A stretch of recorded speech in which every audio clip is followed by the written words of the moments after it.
Welcome to Newsbrief on Global Television, coming to you live from the nation's capital, Abuja. I am Amina Jibril.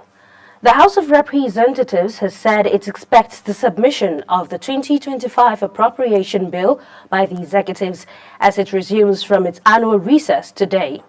The House spokesperson, Representative Akin Rotimi Jr., disclosed this in a statement. He said timely submission from the executive would be crucial as it facilitated thorough scrutiny and public input through town hall meetings, a practice, he added, was pioneered by the House during the 2024 budget review. The Director General of the National Youth Service Corps, Brigadier General Waidi Ahmed, has urged the scheme's internal auditors to instill the culture of accountability in their official duties. He says it is very important to reinforce the scheme's internal financial control systems to avoid financial losses. The DG disclosed this at the opening ceremony of the 2024 NYC Internal Auditors Workshop.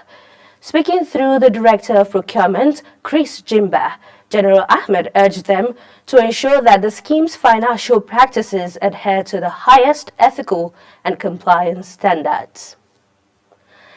In our business, Hong Kong and Shanghai stocks led gains across Asia and Europe after China unveiled fresh stimulus measures as the country's leaders struggle to kickstart growth in the world's number 2 economy. After a string of weak data that has fanned worries about the financial health of the country, the central bank said it would make it easier for lenders and lower a key interest rate.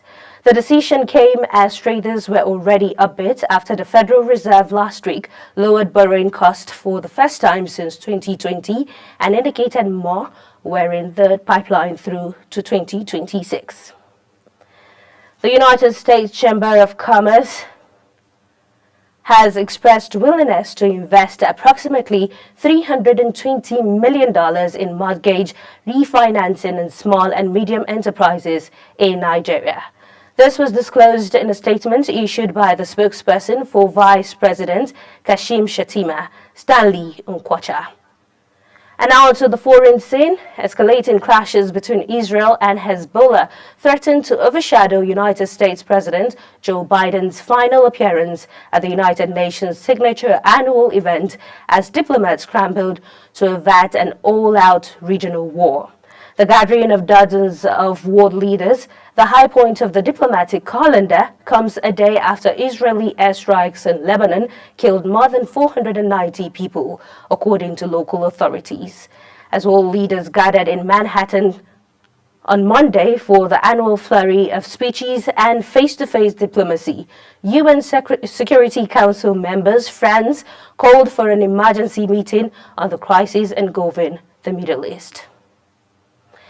And Israel announced dozens of new airstrikes in Hezbollah strongholds in Lebanon a day after 492 people, including 35 children, were killed in the deadliest bombardment since the devastating war in 2006. Israel's overnight strikes in southern Lebanon came after it said it had killed a large number of militants when it hit about 1,600 suspected Hezbollah targets around the country. Hezbollah said it had launched volleys of missiles at Israeli military bases hours after 180 of its projectiles and an unmanned aerial vehicle crossed into Israeli airspace, sending people in the city of Haifa running for shelter. And out of the world of sports, Aryna Sabalenka says she wants to cap off a stellar year by returning to the top of the world rankings. The world number 2 is the top seed at the China Open this week following the withdrawal of top-ranked Iga Swiatek, the defending champion because of undisclosed personal matters. Fresh from winning the US Open, Sabalenka can take a last step towards overhauling the pole at the top of the rankings with victory in Beijing. And after displaying strength of character against champions Manchester City in breathtaking 2-2 at the Etihad on Sunday, Arsenal fans are confident that the London club have what it takes to win the English Premier League title with just 5 games into the 2024-2025 season. Last season, the Gunners were coasting to their first EPL title in 20 years but fell short by just 2 points behind Manchester City, who won the title with 91 points. And that's it on News Brief, and it came to you live from Nigeria's capital, Abuja. I am Amina Jibril. Thank you for watching.